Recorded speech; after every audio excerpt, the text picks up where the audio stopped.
Welcome to the Creating Wealth Show with Jason Hartman. You're about to learn a new slant on investing, some exciting techniques, and fresh new approaches to the world's most historically proven asset class that will enable you to create more wealth and freedom than you ever thought possible. Jason is a genuine self-made multimillionaire who's actually been there and done it. He's a successful investor, lender, developer, and entrepreneur who's owned properties in 11 states, had hundreds of tenants, and been involved in thousands of real estate transactions. This program will help you follow in Jason's footsteps on the road to your financial independence day. You really can do it. And now, here's your host, Jason Hartman, with the complete solution for real estate investors. Welcome to episode 1706. Today we have part 2 of my Dallas presentation, and I wanted to explain something from part 1, and that is the rather quick statement I made about how, when I was talking about how the government has 6 ways to get out of its mess. We've got massive debt, massive deficits, and massive unfunded entitlements or unfunded mandates into the future. Promises the U.S. government simply cannot afford to keep. And I say this equals hashtag inflation. Yes, it does. It equals inflation. And inflation enriches people following my plan, my inflation-induced debt destruction plan. So one of the 6 ways I discussed was raising taxes. Now, we are living in a very imbalanced world. Look, I'm all for capitalism, but what we have right now is not capitalism. What we have right now is oligarchy and plutocracy. That is not capitalism. When we have these modern-day robber barons like Jeff Bezos, Mark Zuckerberg, Tim Cook, etc., just go down the line of all the big tech companies. This is not capitalism. And if you look at what just happened with Facebook this week, a court ruled, sadly, in their favor and against you, against all of you, against all of us.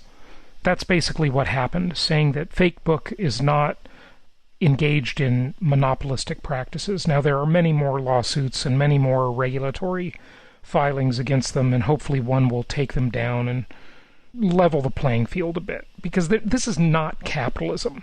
Anybody who thinks we have capitalism in the upper echelons of the 60 billion net worth and above class is absolutely out of their mind. This is not capitalism, folks. Sorry. Sorry to disappoint my libertarian friends who think this is capitalism. This is massive cronyism. It's insider dealings in every way, and we've profiled it many times. But look, forget about that. So, tax the rich, eat the rich, right? And one of the statements I made when I was talking about the 6 ways the government could get out of its mess is through taxation. That's one of the 6. Well, the math simply doesn't work. And I want you to just think of it this way. You know, just round it off, right? Very rough numbers here, obviously. Look at the GDP and call it $20 trillion, give or take. You know, a trillion here, a trillion there. What's the difference? You know, just let's round it off to 20 trillion. All right? That is the entire economy of the largest economy in the world, the United States. And then you look at Lawrence Kutlikoff's work, which, by the way, I'm citing old numbers. I'm citing pre-COVID numbers. I'm citing numbers from several years ago. He's been on the show several times.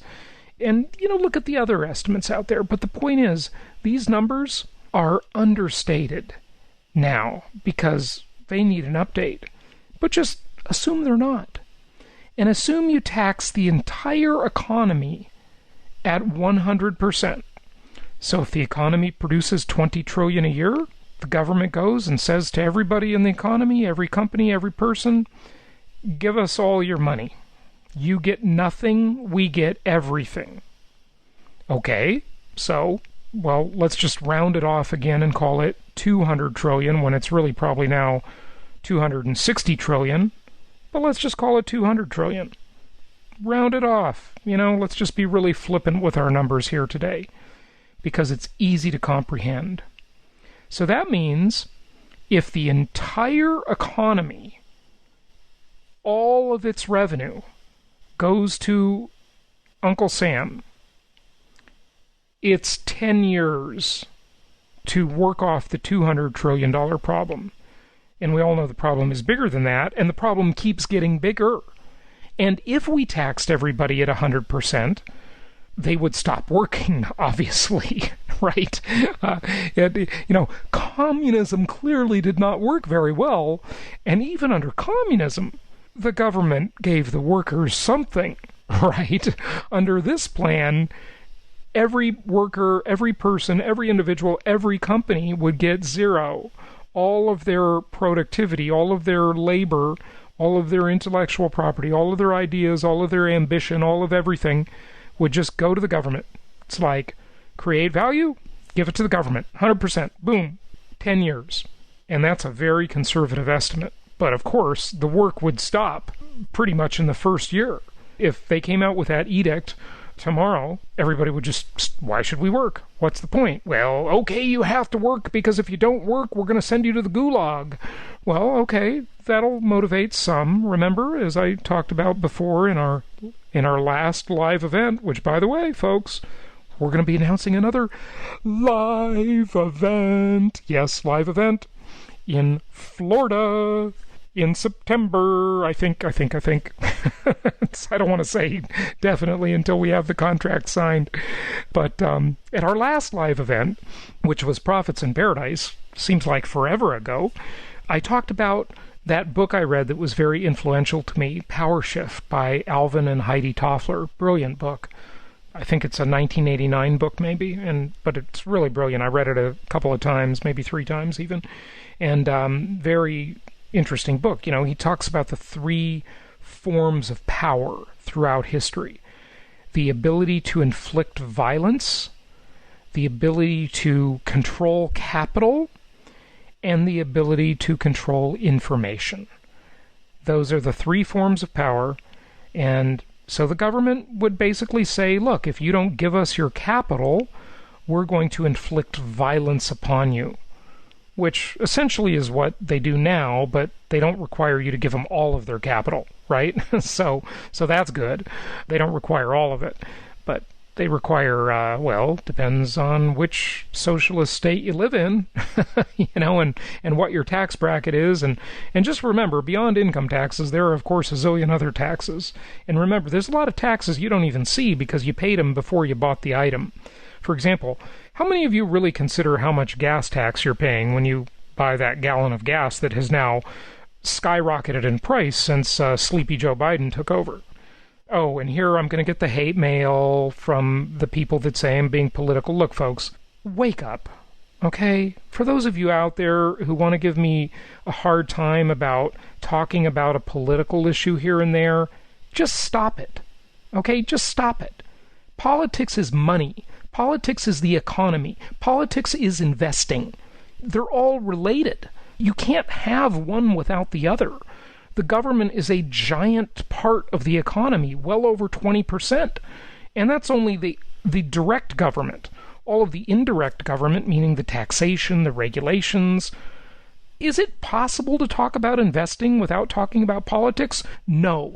Only a very ignorant teacher would be talking to you about investing without talking about political issues. They are critical. They are inextricably related to each other. So just stop it, okay? Please. Don't give me a hard time about political stuff. This matters to you, and that's why I'm willing to talk about it while others aren't. Okay, so, you buy gas, right? And you're paying a massive amount of tax there. And when you cut off the Keystone Pipeline, for example, you're instantly going to cause gas prices to increase. when you do things with geopolitical foreign trade agreements and so forth, tit for tat, this for that. There's all kinds of ways that the government causes inflation or deflation sometimes, but mostly inflation. So you cannot tax your way out of the problem. The only plausible real solution is to inflate your way out of the problem. And on Monday's episode, that was the first part of today's speech. You'll hear the second part where you'll get more of that. But I want to talk to you about the brightest guy in Silicon Valley before we get to part two of the speech. And that is Peter Thiel. Peter Thiel is brilliant. If you haven't read his book 0 to 1, read it. It's really quite incredible. It took me a couple times through that one to really get... The guy's just so intellectual, at least for me, being in the slow class. It took me a few times to really understand it, and I don't even know if I still totally understand it. But he's in the news, and he's not like the mega rich. He's not like the Zuckerberg and Bezos people. But he did something interesting with a humble Roth IRA. Now, I have never totally been a proponent of the Roth IRA, and we've done shows on this before, I've talked about it before, so go to jasonhartman.com, use the search bar, look up those episodes, just put in the keywords you want, and you'll find those episodes. And by the way, we are going to have a new website here very soon. We are launching. Everything just takes so much longer than it should. It's just the way things go. Murphy is always showing up everywhere. You know, I'm referring to Murphy's Law, of course. All right, and Peter Thiel talks about the power law, which is pretty interesting stuff, so check him out. He's the smartest guy in Silicon Valley. Not the richest, but the smartest. Anyway, so I've never been a big proponent of the Roth, and I'll tell you why. Because I don't trust that a hungry, desperate, imbalanced, broke government will let the laws stay the way they are now. I think they'll just come hunting for money. And the low-hanging fruit for them to pick will be these retirement accounts. But the Roth is good if you are going to actively manage your retirement account to make your money grow within the account. And by the way, we've had several guests talk about this before. I've got to invite one of them back. She is really brilliant at this stuff and has shared some great Roth IRA strategies on the show before a few times she's been on. You know, I'll invite her back on the show to talk about some of these strategies. But that's where the Roth IRA is really good. And let me just tell you about what Peter Thiel did. The left-leaning ProPublica website is doing a series about how the richest people avoid paying taxes. And I think when it's in the Tim Cook, Zuckerberg, Bezos world, I think what they're doing is just really disgusting. I mean, if you look at the kind of tax avoidance, I'll call it evasion, but that's a legal, they're doing it legally, I'm pretty sure. But the way they are extracting all of the money from their biggest market, the U.S. market, and not paying back in, I think is just disgusting. And that's what Amazon did and does, and Apple and all these other companies. It's just pathetic what they do. It's awful. It's awful that they're allowed to get away with it. I don't think Peter Thiel's deal is bad. I think his is actually smart. I think he's just being smart. You know, same with Trump, and Trump's not even that rich compared to, you know, these other people. I mean, what he did is simply take depreciation, like, duh, that's one of the great benefits of being a real estate investor. And, of course, the idiot mainstream media just vilified him. Oh, my God, can't do that. Well, guess what? Every other real estate investor is doing it, or at least they should be. That's what the government is incentivizing you to do. Let me just tell you about this Peter Thiel thing real quick, and then we'll get to part two, and we'll talk about the Hartman Comparison Index, the HCI, the best way to understand where the value of real estate has been, where it is now, and where it's going in the future. So we'll get to that in just a moment. Okay, so ProPublica doing this series, How the Richest Avoid Paying Taxes, right? This article I'm reading from Newser says, the latest story is surprising in that it revolves around a relatively humdrum retirement tool, the Roth IRA. The idea behind the Roth is that modest earners can sock away money for retirement and withdraw it tax-free in their golden years. Typically, contributions are limited to $6,000 a year, and the average Roth account has about $40,000 as of the end of 2018. The article says, but the uber-rich have found a loophole. And I don't know if this is even really a loophole. I mean, it's just being smart is all it is, right? But anyway, let's listen to what they say here. And nobody has exploited it as successfully as PayPal co-founder Peter Thiel. Using stock deals unavailable to most people, Thiel has taken a retirement account worth less than $2,000 in 1999 and spun it into, you ready for this? You ready for this? Wait for it. $2,000 in 1999 and spun it into a $5 billion windfall. That's $5 billion with a B. $2,000 to $5 billion per the story. Okay, well look, let's really think about it. So he was one of the original investors in Facebook. And of course, we know what happened there. And he's got all of these insider deals, right? He's a venture capitalist. He's a Silicon Valley entrepreneur. He's had some huge home runs. PayPal obviously being one of them, right? Back in the day. He probably just put those stock options in that account, purchased them in the account, and then boom, they went crazy. So some big loophole? I don't know about that, okay? So let's see. Now, he's 53 now, but when he turns 59 and a half, as you know, you can start taking distributions when you're 59 and a half, and I believe you're required to take the distributions when you're 70, or maybe that's 69 and a half. I don't know why they do those funny half years. It's, well, the government. Hey, depreciation on residential real estate, 27.5 years. Why? I don't know. Lobbyists. That's how it got to that funky number. Could have just made it 28 years or 27 years or maybe 30, rounded off, right? But 27.5. Okay, the story explains the loophole with an example. Open an IRA account for $1,000. Then, in a scenario that only a handful of people have access to, use the money to buy 1 million shares in a new startup company for just a fraction of a penny per share. In a few years, the company goes public and each share is worth $50. Well, now that little $1,000 is now worth $50 million. And because it all transpired within the account, it's not subject to taxes. It flies against the face of the original intent of the Roth IRA and amounts to Bermuda-style tax haven right here in the U.S., says the left-leaning ProPublica story. I don't think so. What really gets my goat is when you have this company like, let's use Apple for an example, or use Facebook, or Amazon. They have these giant headquarters. I mean, look at Apple's UFO flying saucer donut thing that's like $5 billion in Silicon Valley.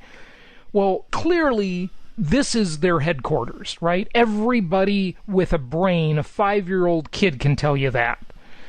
Yet somehow, they've managed to yank a ton of their revenue offshore into the double Irish twist, and have companies in Amsterdam and Ireland and, all these things that they do, right? And they suck all the revenue out of the country, and then they keep it out there. And they get fabulously rich because they don't have to pay tax on it, or they pay extremely little tax. And they don't pay into the market where they earn the money. And this, ladies and gentlemen, is a decent argument for tariffs and for forcing these companies to domesticate that money. Or, on the more libertarian side, doing what Trump did. Lowering the tax rate to incentivize them with the carrot instead of the stick to just repatriate that money. Anyway, whatever. It's a long subject, a long story. But that's the deal. So Thiel is far from the only member of the 1% to exploit the loophole. Warren Buffett, Warren Buffett's aide, Ted Weschler, I guess, has $264 million in a Roth IRA.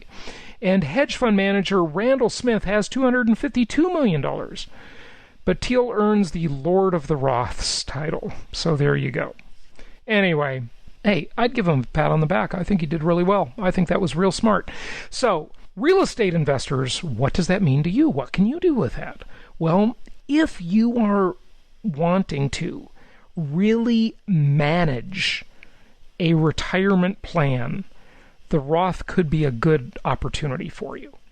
But mostly, if you're doing the traditional plan, just even a traditional IRA, I don't think is that great. It's okay. I don't go quite as far as, the rich dad folks who totally poo-poo the idea, but I also don't think it's great. I'm a bit in the middle. So there you go. All right. Make sure you've picked up a copy of our Pandemic Investing mini book at pandemicinvesting.com. Be sure you are engaging with our investment counselors for anything else you need. A portfolio makeover, a portfolio review, all of this free. We're happy to help you. Just go to jasonhartman.com for that, or pandemicinvesting.com, and you get the book there as well. So check that out. And now let's get to part 2 of the speech I played part 1 on Monday, and let's take a deep dive into the Hartman Comparison Index. And by the way, I keep growing the index with more items. You'll hear some new ones today, but this by no means is all of them. There's a lot more to the index and a lot more coming as we're constantly trying to find ways to improve this economic index, which I hope will really outlive me for a long, long time. I hope this will really become something that is widely adopted by not just all of you super smart people, but the general population, right? Because they deserve to know. And hopefully the media will adopt it, because it's dramatically better than the Case-Shiller Index, let me tell you that. All right, here we go, and let's listen in live. Now, the second part of the presentation is this talk about valuing real estate. And the way we can value properties is by comparing them to other things. I think this is the best way to value properties. So first we need to understand there's 3 basic types of markets. Anywhere in the world, 3 types of markets.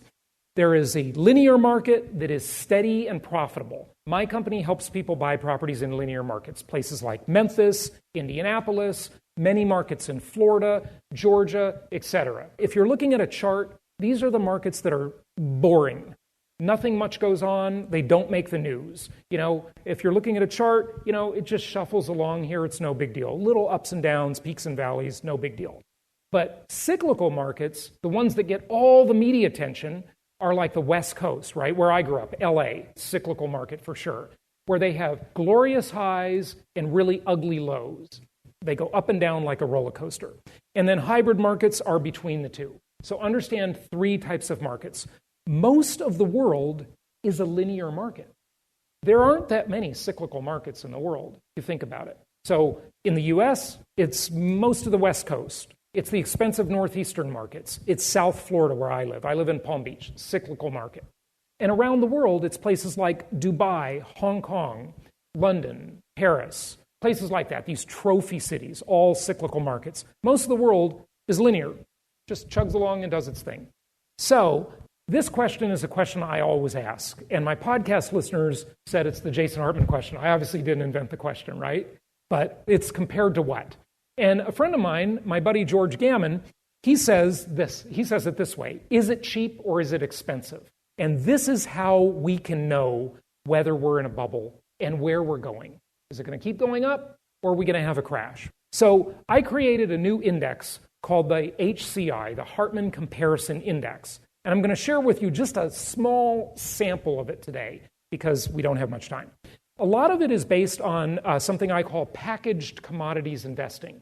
And I don't really think real estate is the ultimate investment. I think commodities are the ultimate investment, because commodities, unlike dollars, have intrinsic value.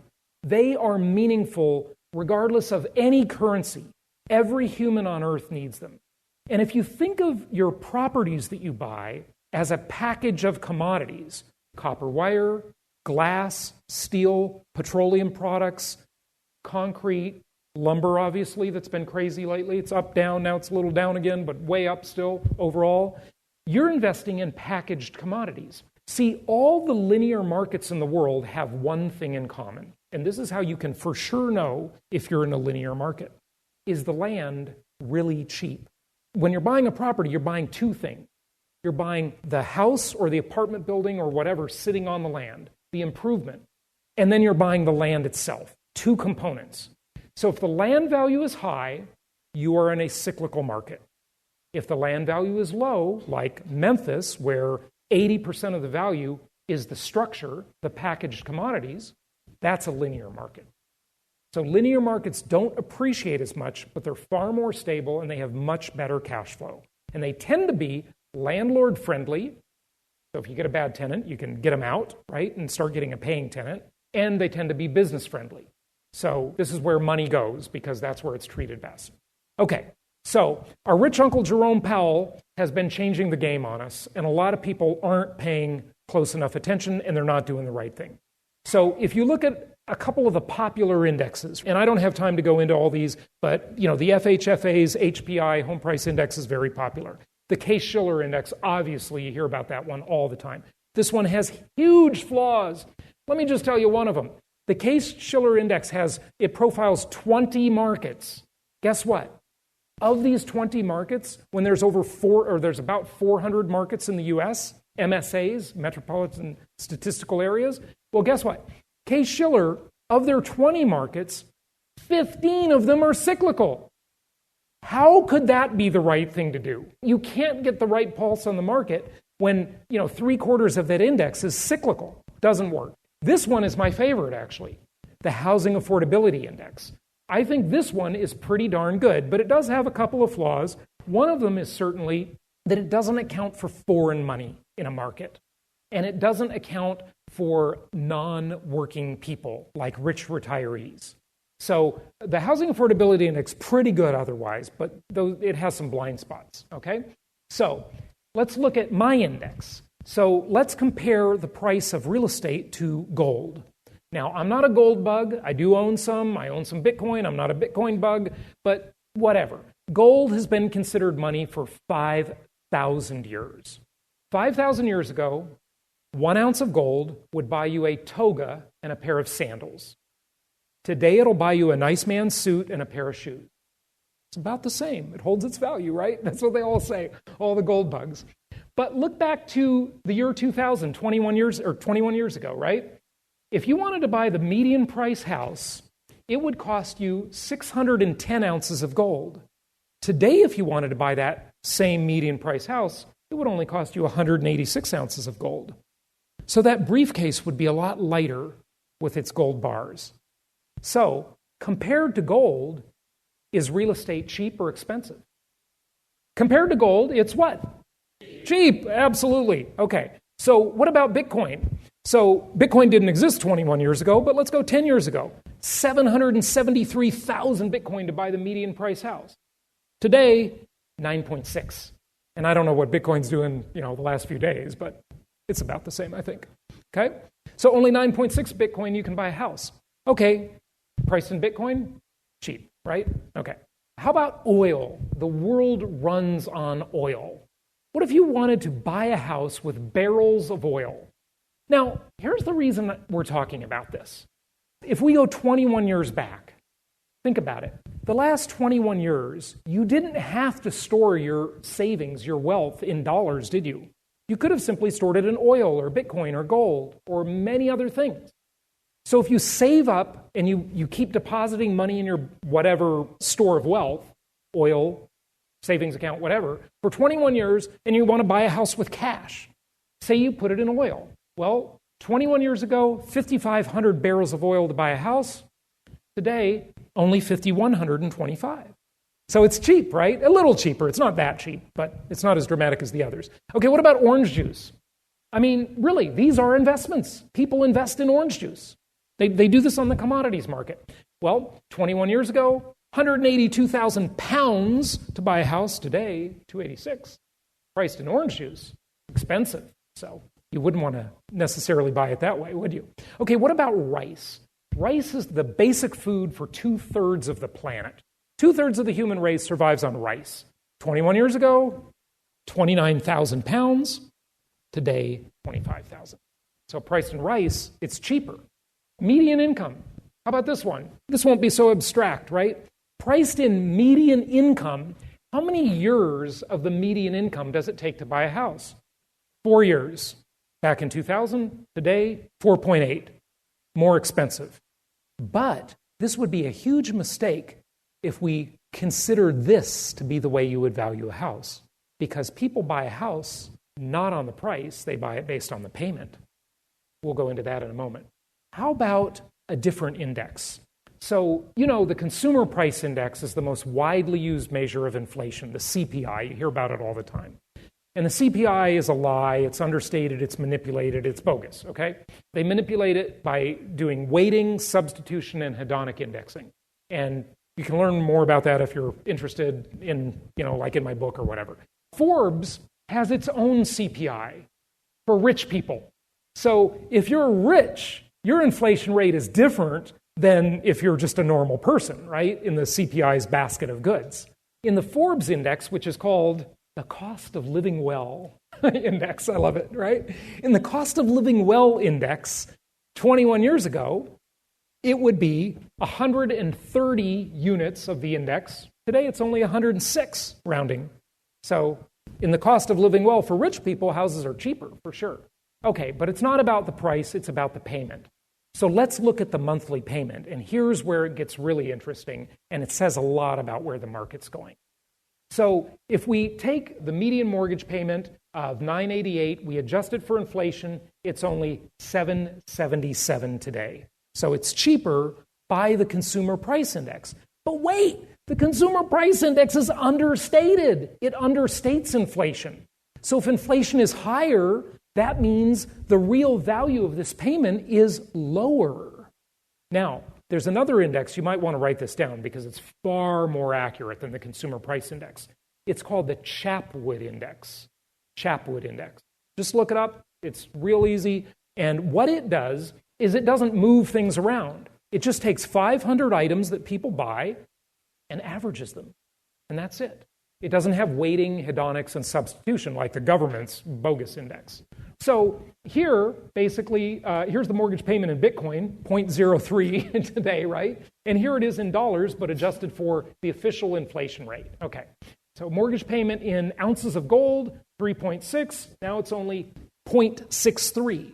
So just a little more than half an ounce of gold today to make your payment, whereas 21 years ago, it took you almost 4 ounces of gold. So much, much cheaper priced in gold. Barrels of oil, your monthly payment would be 33 barrels of oil. 21 years ago, today, it's only 17 barrels of oil. Orange juice, well, remember the orange juice one. It's even cheaper in orange juice when you consider it as a payment because the interest rates are so low. 10.7, today only 9.6, but still kind of expensive, but cheaper overall. Okay, what about this one? Shares of the S&P 500. Instead of having your money in a savings account, what if you just stuck it in the S&P over the last 21 years? Well, 11 shares to make your mortgage payment 21 years ago, only 2.8 shares today. So much, much cheaper. How about average wage? 69 hours people would have to work every month to make their payment. Now they only have to work 46 hours, and I'm rounding them off, obviously. Okay, how about minimum wage? Now, most minimum wage people can't buy a house unless there's like a cool lease option deal or something like that on a cheap house. But even minimum wage people have a cheaper monthly payment today. So pretty good. There's the index, okay? There's the median home price. And here you can see it's below 100, meaning in the last 21 years, the price of the house, paying cash, is lower overall. And the payment on the house is much, much lower overall. Here's another way to look at it. The mortgage payment today is $657 cheaper. This is last year's stat, okay? $657 cheaper. So is there going to be a crash? What do you think? When? I mean, these houses have to get a lot more expensive, don't they, to have a crash? Now, obviously, there are other factors, but this is the biggest factor, comparing the asset to other things. That is the biggest factor. So how many people think there's going to be a crash, a real estate price crash, like in the next year? Nobody? Not a one? Okay, 2 years. Maybe, you don't know. I mean, what if interest rates go up a lot, right? Okay, 5 years? A lot more, yeah. That's opportunity, right? But the opportunity is really now. I mean, it's excellent. So there's a lot more on my YouTube channel. Check that out. You've got the pandemicinvesting.com book there. I just want to close with a little poem. This is a very meaningful, quick little poem, and it was written by a guy named Donald Wheel in 1977. 1977, this guy wrote this. And he was a commercial real estate broker in New York City. And I want you to check out his perspective. One of the things I'm constantly saying on my podcast is that people need to have a sense of history. They must listen to old TV shows, watch old movies, listen to old music, just to get a sense of how things used to be. It's so easy to forget that. So just quickly, here's his poem called The Reluctant Investor's Lament. I hesitate to make a list of all the countless deals I've missed. Bonanzas that were in my grip, I watched them through my fingers slip. The windfalls which I should have bought were lost because I overthought. I thought of this, I thought of that, I could have sworn I smelled a rat. And well, I thought things over twice, another grabbed them at the price. It seems I always hesitate, then make up my mind when it's much too late. A very cautious man am I, and that is why I never buy. When Tucson was cheap desert land, I could have had a heap of sand. When Phoenix was the place to buy, I thought the climate was much too dry. Invest in Dallas, that's the spot, but my sixth sense warned me I should not, and that is why I never buy. How Nassau, how Suffolk grew, North Jersey, Staten Island too, when others called those sprawling farms and welcomed deals with open arms, a corner here, 10 acres there, compounding values year by year, I chose to think, and as I thought, they bought the deals I should have bought. The golden chances I had then are lost and will not come again. Today, I cannot be enticed, for in 1977, everything is so overpriced. The deals of yesteryear are dead, the market's soft, and so's my head. At times a teardrop drowns my eye for the deals I had but did not buy. And now life's saddest words I pen, if only I'd invested back then. Thanks, everybody. Happy investing. Thank you so much for listening. Please be sure to subscribe so that you don't miss any episodes. Be sure to check out the show's specific website and our general website, hartmanmedia.com, for appropriate disclaimers and terms of service. Remember that guest opinions are their own, and if you require specific legal or tax advice or advice in any other specialized area, please consult an appropriate professional. And we also very much appreciate you reviewing the show. Please go to iTunes or Stitcher Radio or whatever platform you're using and write a review for the show. We would very much appreciate that. And be sure to make it official and subscribe so you do not miss any episodes. We look forward to seeing you on the next episode.